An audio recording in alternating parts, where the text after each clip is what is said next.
Hey guys, welcome to the sixth episode of Suits and Sports, and it gives me great pleasure on behalf of GSPR to welcome our guest for today. He has worked closely with the Indian Super League. He is a prominent sports agent from India, and he's also the founder and CEO of Athletes Today. It's Mr. Abhishek Sharma. Hi, sir. How are you doing today?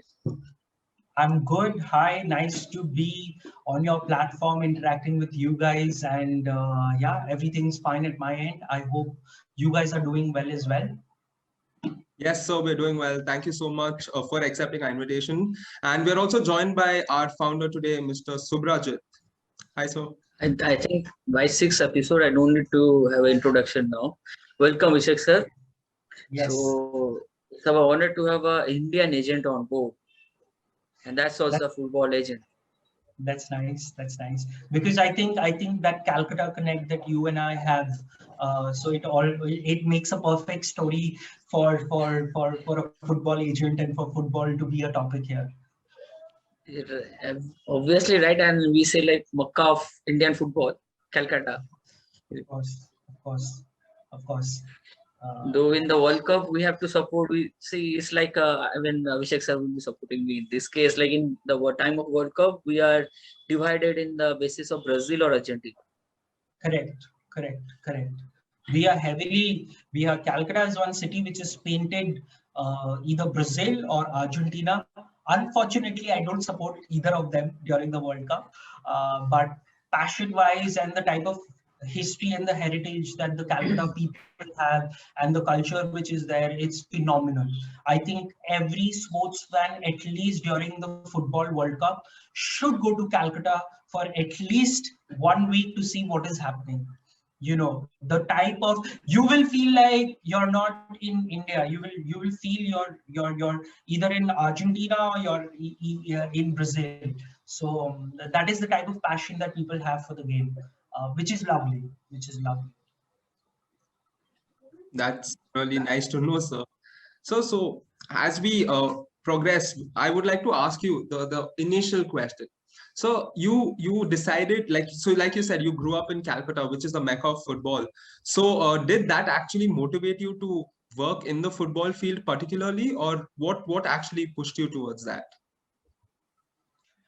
Uh, there are multiple factors to it. It's just not football, but sports as a whole in Calcutta. Football is also a part of it. But in Calcutta, the school and everything where I come from, I wasn't a great academic student. I wasn't really very good at being inside. Like I was a pretty much average sort of a student. But I would look forward to every day playing every day. If I have a free period, I want to go play football, cricket, hockey, badminton, basketball. You pick up any sport, I would want to play under the roof. So that was there. And also Calcutta as a society has a very strong culture in terms of team sports. It might not be so much of an individual sport, but when it comes to cricket, when it comes to football, when it comes to hockey, it has like a very tingent tight type of a support, and this has not been happening since 10-20 years. This has been going on for like before I was born, before my father was born, before his father was born. So Calcutta has that culture, and fortunately for me is my parents are football lovers. They are football supporters. My father has been for 2 World Cups. And I think as a kid that came into me. So, so the football, sports, overall it worked out. And if you ever ask me if I was in school, did I ever think that I'm going to become a sports entrepreneur or get into, football management or representing players? Never. Never. I never thought that I would do it. But I think that deep down in my culture, in the place that I come from, that played a massive role. Because in Calcutta, the thing is, you would see a grandfather take his grandchild for a football game.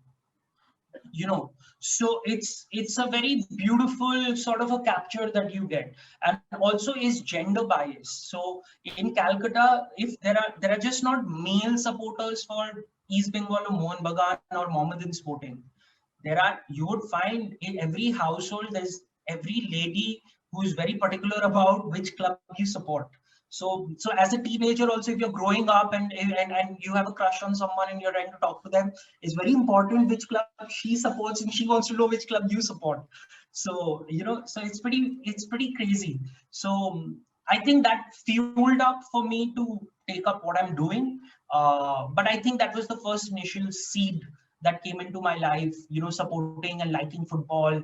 And then I got driven to European football and like Calcutta culture. So that all played like a mix to it. Yeah.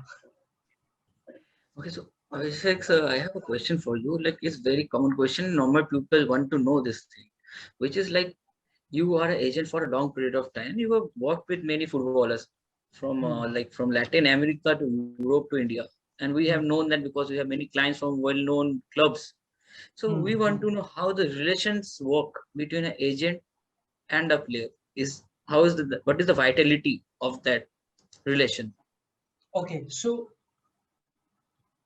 let me break down the basic fundamentals of it. Maybe what happens is, when you start working with a player, what is for me my philosophy in working with them, and there is no one book, or there is not a Philip Kotler theory in which that you follow and that's how you achieve it.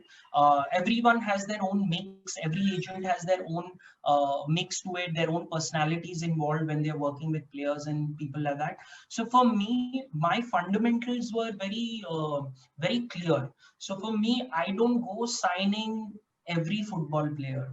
For me, the fundamental of the football player and my fundamental has to come into a sync. So once that relation is built at the ground level, once the foundation is built, then I try having a conversation with them saying, oh, can we work together? Can we become, can my agency represent you? Would you like to work with us?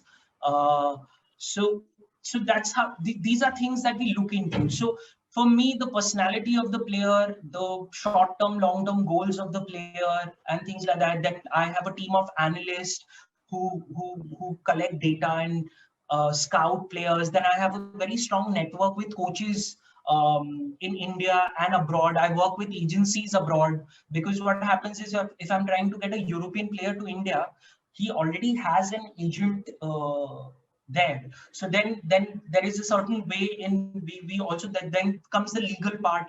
What is the maybe do we make a 3-party contract in which, for the Indian subcontinent, my agency and I are the representative of that player, and the primary agent of that player is still in Europe. So we work out these things, and it's all based on networking and relations. So if also what happens is, suppose if I did a very good job with a player who's played in Europe, and who's now playing in India and things like that, that player himself also introduces me to more people, or that player's agency also introduces me to more people. So it's a network that you follow, and who do you trust in that network, and what is the relation that you have.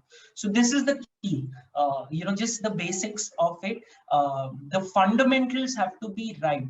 So for me, like when I, especially not only talent abroad, when I work with the Indian talent, for me what matters is, like especially for the youngsters, when I talk to them, I present a good scenario to them, saying, what do you, every individual is different. Some kids want more money at a younger age because they come from different backgrounds. Some people want to play for India and maybe one day become India captain and things like that. So for me, the key thing is, I always say, how do you define your career? What do you want in your career? How do you define it? Like every player comes and says, I want to be a star, right? So, but to become that star, there is a lot of hard work that goes into it. So for me, to understand the psychology of the player, to understand the personality of the player is very important. So yeah, I give them a classic example. Do you want your career to be like a Robin Singh, or do you want to be a Sunil Chetri? So So, so these are questions that they themselves should answer and know what is the reality of it. And then my job becomes a lot more easier. Yes.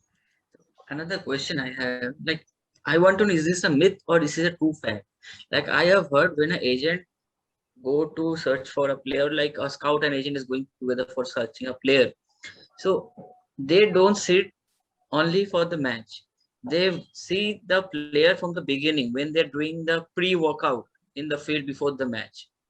So they can decide, like, is that player is capable to play with that team, like analyzing his Of personality from course, the of beginning of course, the match. Is that of true course. or is So this the myth? no, it's a reality. It's just can't be a myth. See, what happens is, like I said, no, there is no one particular way. So for me, someone like me and things like that, and the people that I work with, we observe the player on the field. We also observe the player off the field. What is the type of personality that the player has? What are his or her ambition? Can they gel along with the team? Things like that. See, one common problem that I face is, see, not that I work with all players that I represent also, but I also help if a young footballer comes to me and says, sir, can you help me, or things like that. I also see whatever in my capacity I can do. So what happens is, you'll find a lot of players who are like, I played well, but my team did not play well. The coach did not select me. So you get it. Their frame of mind becomes like, I am okay, but everything around me is wrong.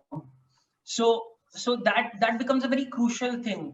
We try identifying players who are very inward looking, like who are like, whatever the coach says, whatever the team says, it's a team sport. I have to be a part of it, and I have to improve to become a better player. If I didn't get a chance to play, maybe the coach didn't see that I'm the best player in that playing 11 not to play. So the personality of the player is important. You're 100% right.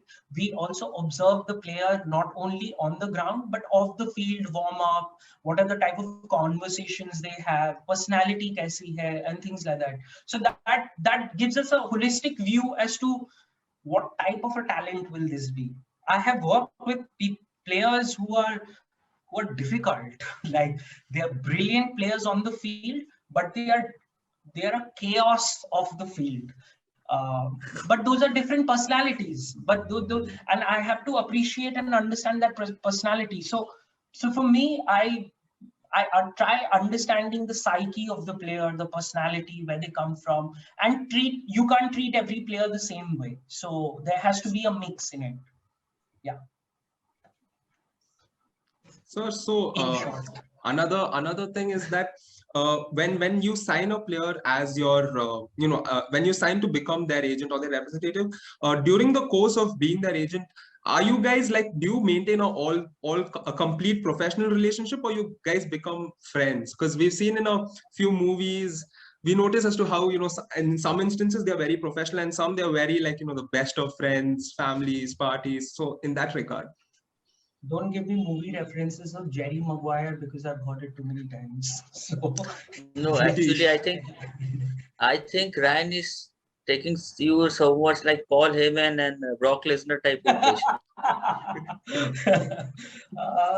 Okay, so I will tell you what happens over here is, it depends from players to players. Okay, like I, as an individual, like to get intimate with my players, because that's a part of my personality.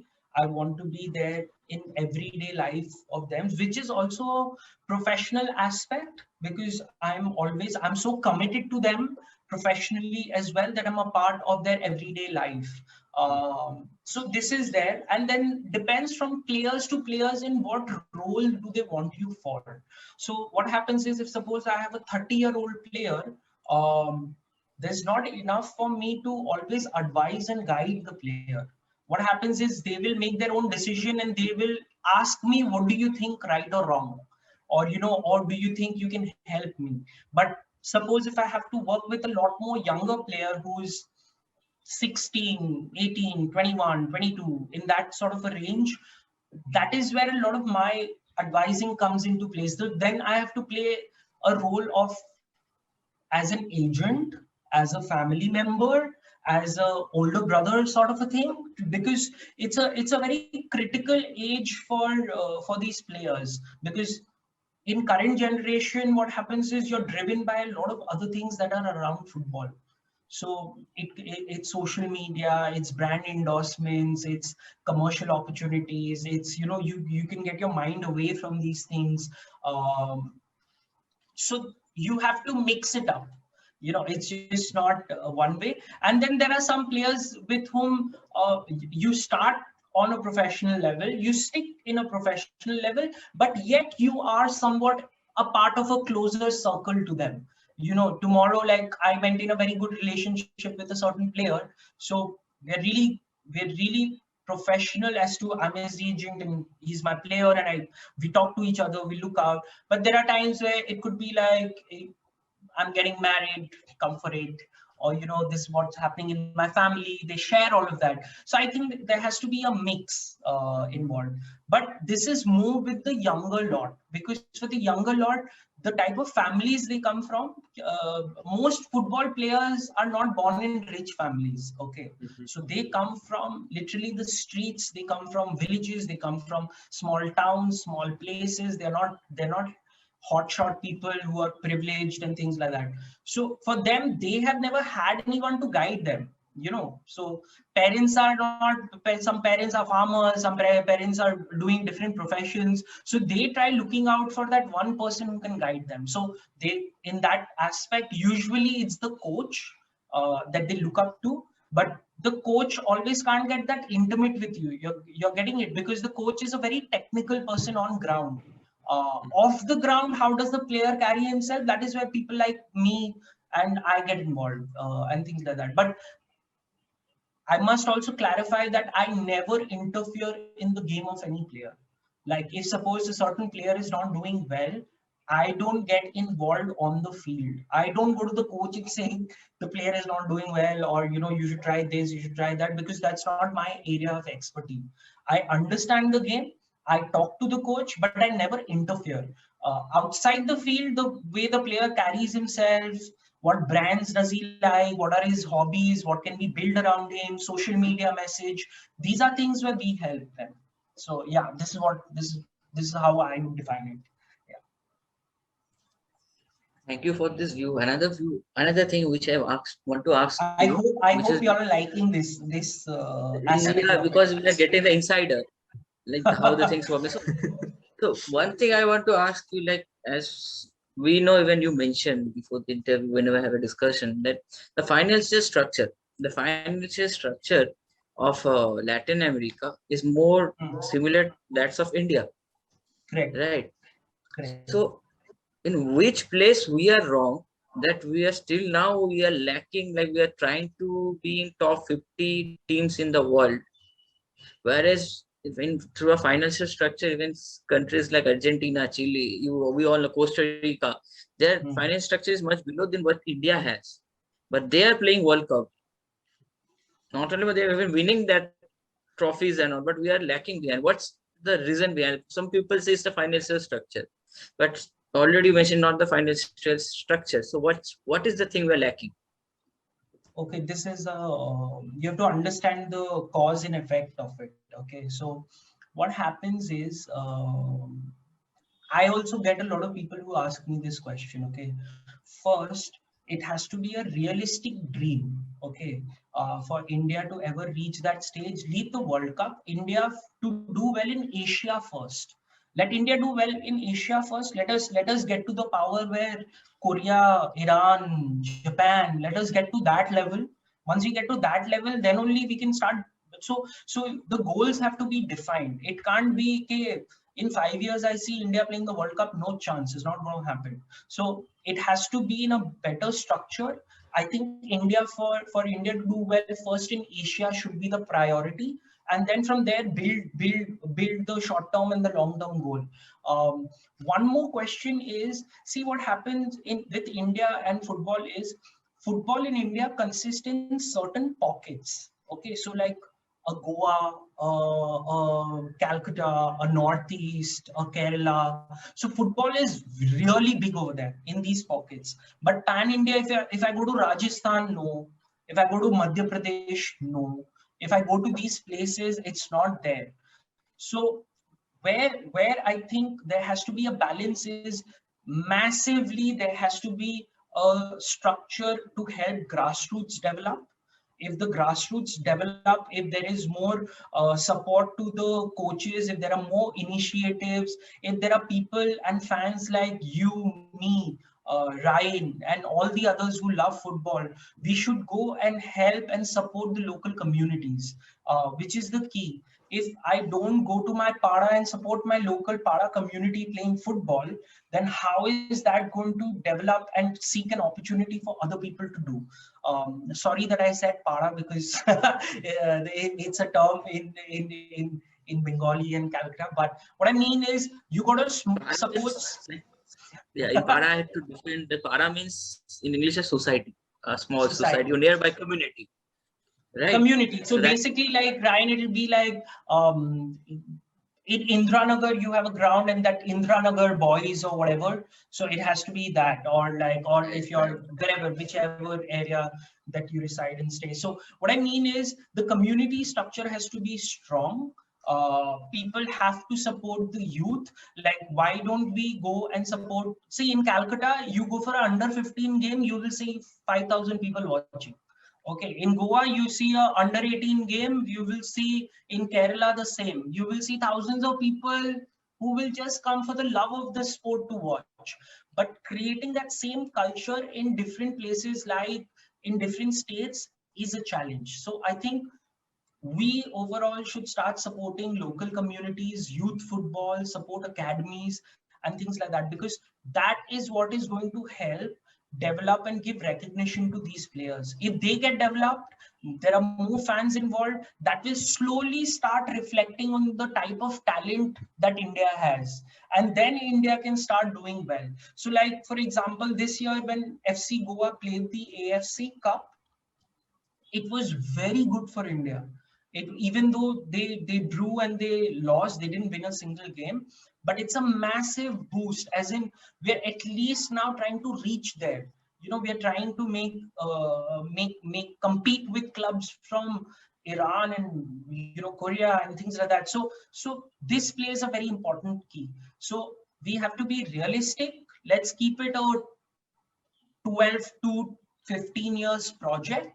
And help the youth. So if today under 15 guy is technically well developed, grassroots football is right and things like that, then India will do well.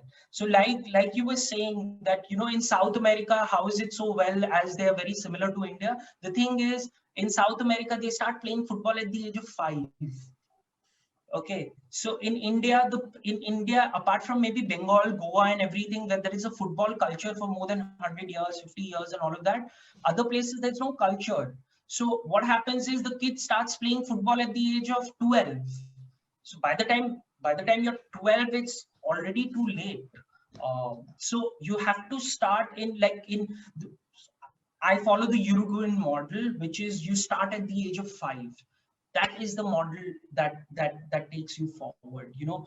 Under 5, under 8, under 10, under 12, and that's when they will start loving this sport. So I think, yeah, so I think that is there. And see, once what happens is, if India starts doing well in these things, the financial structure will get better. Why does a Star Sports or any big broadcaster or a big brand put in so much money in cricket? Because to be really honest, the structuring of cricket is made in such a way that they get a lot of response. There's a lot of fan pressure there as well. So, from your Vijay Hazare, from your Ranji Trophy, there are people, there's a system, and there are things like that. So if football also follows these guidelines, and if fans like yourself and me and more people who love football might not like Indian football, they have to now slowly start supporting football, supporting small community. You take an example of any place in the world, you take it, France, you take any country, you take the world champions, you take anyone, community-based football project will later on lead to a lot of success. So that's what we have to do. Yes. Then I need to take this point to another. Like, as you know, Euro is also knocking the door. So with certain, like, I will not take any national team name. Okay, because I don't want, like, there is, like, we have a huge number of people who are coming from all over the world to see these videos and all. So I don't want to take any national team name. But in many national teams, we have seen people who are playing for that national team have a dual citizenship, whether that's a Brazil, Spain, or was that's like from World Cup winning. Portugal, Spain. Yeah, correct. You are taking the names, but I was not taking the names. Like, okay, then Yeah, France is also there, right? Yeah. But now coming to India, in India we have many players who are staying in India for a long period of time, though they are suffering for getting the nationality. For example, Barato. He mentioned he want to play for India. Correct. Even some players from Japan also, they want to play for India. Even from UK, they also want to play for India. Correct. But we are not giving the permission. So what do you think? Like, we, like these big teams, can we use their formula also, so we can be in certain, like, we can be at least in the top 60, top 70? Correct. See, I agree to it. There are lots of Indian players who are playing in leagues abroad. What I mean by that is their origins are from India, but they are born brought up maybe in the UK or Norway and XYZ, and they're exceptional players. Yash Danda is an example. He plays for Swansea, and wow, like Umeed Singh also, I think. Correct. And there is Umeed Singh, there is Harpreet Singh. There are lots of these players were there. Now it all comes down just not with football, but India's policy in terms of we don't recognize dual citizenship, and we are not also very open to these players coming to India as on overseas passports and whatever the structures that we can make. So I think the challenge here becomes is not necessarily that the Indian players are not good. The Indian players are equally good compared to the ones who are playing abroad as well. It's just that in India, there's lack of game time. So you're getting it in an international season, you're playing football for 9 months, 9 to 10 months. In an Indian scenario, you're playing football for 4 to 5 months. That's it. So how do you think the players are going to develop? So I think that is a holistic view. But again, I think it's a call by the ministry and the EAFF. My reviews on it has been that I think India has enough talent outside India, and India has enough talent in India as well. Like, you can produce exceptional players from India as well. Like Sunil Chhetri, Gurpreet Singh Sandhu, these are massive names who've done really well. Anirudh Thapa, one of the brilliant young guys. Sumit, someone I work so closely with. So Bala Devi is doing really well in Rangers. Bala Devi doing well, correct. So I think that if the Indian structure gets a little better, if there is more, if suppose the structuring of football in India also gets a little better, it will help. Like, it will help. We don't really need to rely on it would be great. I would love to see Roy Krishna come and play for India. Like, love it. Absolutely. Because I think that will be support for Sunil Chhetri also. Exactly. Two strikers. In front, two strikers always work. Correct. So it would be really good. But unfortunately, if we can't take that route, I think instead of us trying to question that, we should look more inward and say, let us see that if we can make another Sunil Chhetri or a Roy Krishna for the future. So that has to come in the sync. Yeah. So, and I'm also excited for the Euros. I'm a massive German fan all throughout my life. So I look forward to it. Yeah. So, like, so taking part of Germany also. Germany is also a good team. So even in Germany, we have seen like how they have developed their youth, and that is now impacting the national team also. If I am not wrong in this case, because Germany does not have a superstars, but Germany have best player of every position because they have their youth. Because they play football is a team sport, and Germans are the best at it, because this is a saying that I always use. Football is a team sport. Germans are best at it because it's a combination of people coming together. So it's not driven by the one-man show anymore. It's not going to be like the era that we lived in, Maradona making Argentina win. That era has completely changed now. Now it's super technical, tactical. It's super this thing. So you can't rely on Neymar's never going to win Brazil the World Cup. Like, let's get that into perspective. Why did France win the World Cup? If you do analysis on it, is the players in that each position and the type of people. If there was no Kante or people like Pogba who were in form, Griezmann, so it has to be. If you see World Cup, all the last at least 14, 15 years, 3-4 World Cups, it's always the entire team together. It's not the World Cup of the 80s and early 90s where it's just driven by one or two players and they win you the World Cup. It's not driven by that. So I think this trend was also started from the Brazil World Cup that happened in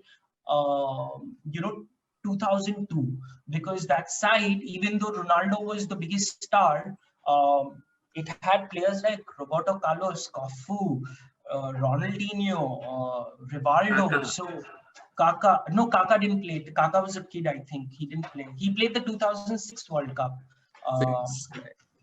Yeah, but Rivaldo and all of these guys. So it was wow.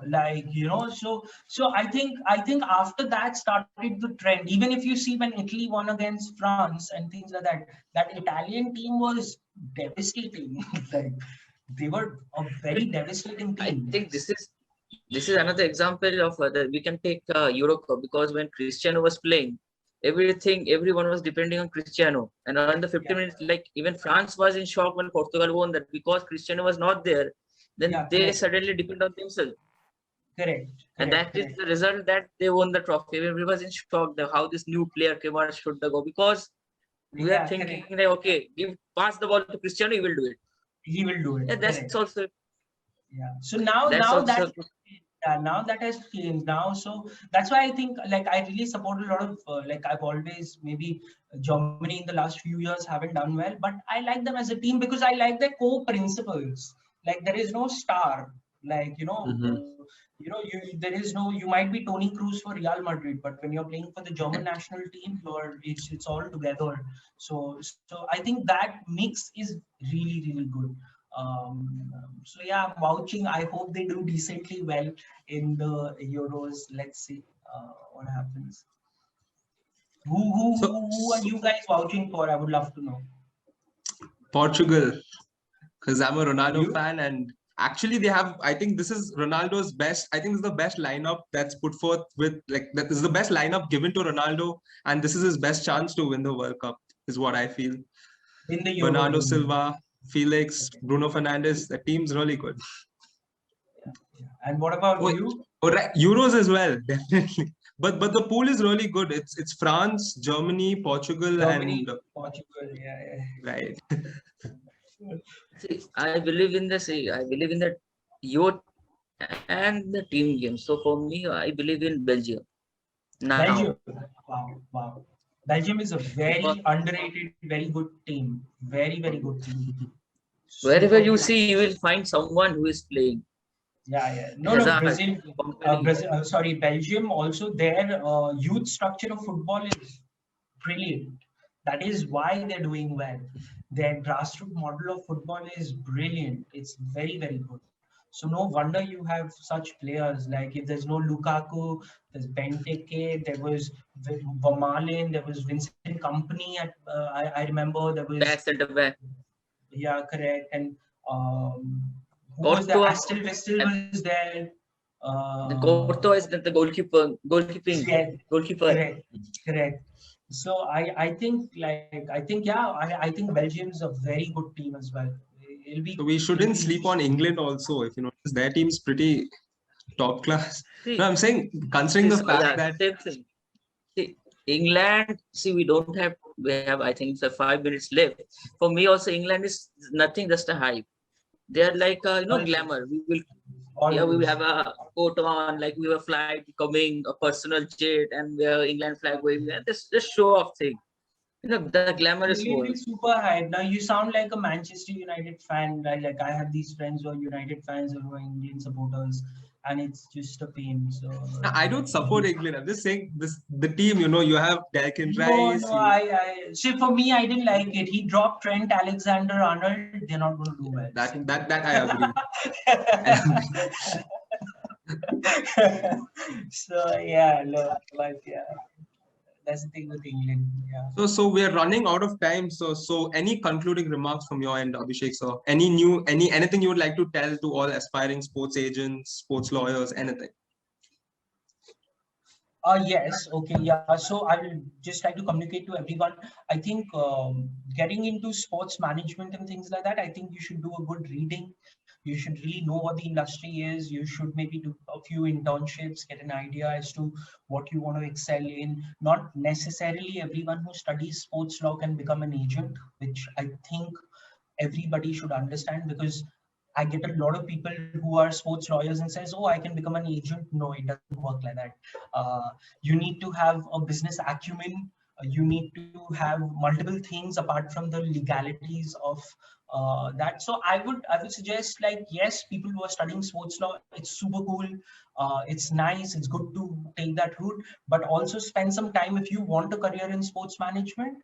Spend some time, learning about the industry, build a network, intern somewhere, do a lot of groundwork, do multiple roles, and then if law is your expertise, you can use that as an advantage to what you're doing. So that's all that I would love to communicate. And if any aspiring student or anyone who wants to get in touch can feel free to get in touch with me, I'll be glad to help. Wow, sir. Thank you. Thank you so much, sir, for accepting our request. And Subhajit, sir, would you like to conclude? It's my pleasure. Yeah, so first of all, Abhishek sir, or in Bengali we say Abhishek Da, it was really Abhishek good da, session with you. But we can't use our regional language now because we are bad. So it's really have a good conversation with you, and at the end, the conclusion which are given, so how to become a agent. People have a dream, seeing a movies and all. Yeah, today I'm an agent. Yeah, standing. Yeah, I'm an agent.